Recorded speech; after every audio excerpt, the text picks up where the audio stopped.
Hæ, Guðni hér frá Hljóðheimum. Við ætlum að tjekka aðeins á Visuals og hvað þetta að gera með það. Það var sem sagt að koma nýr plugin fyrir Max for Live sem heitir Guns Graph Mod og gjörsamlega alveg idiot-proof visual effekt sem ég geti notað til dæmis þegar ég er að spila live.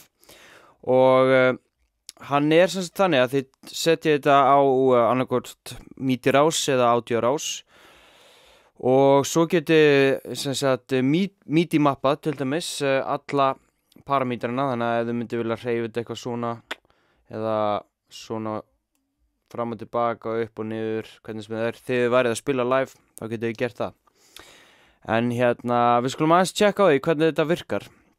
Ef þið sjáðu hér í Shapes, þar getið þið valið mismunandi pattern, eins og hérna er eitthvað sem heitir Plane, sem virka þannig að, fyrir svona áfram.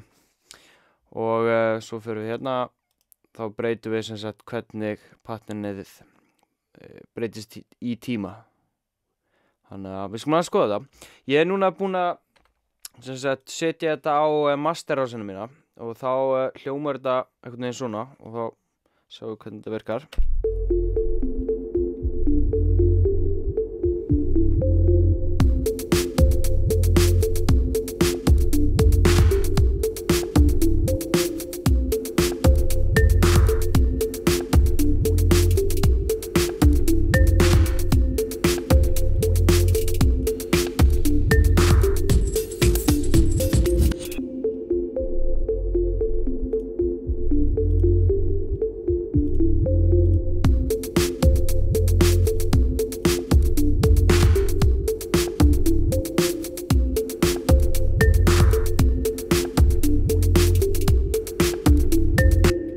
Mjög töff stöf og þetta að gera mjög marga sniðuga hluti.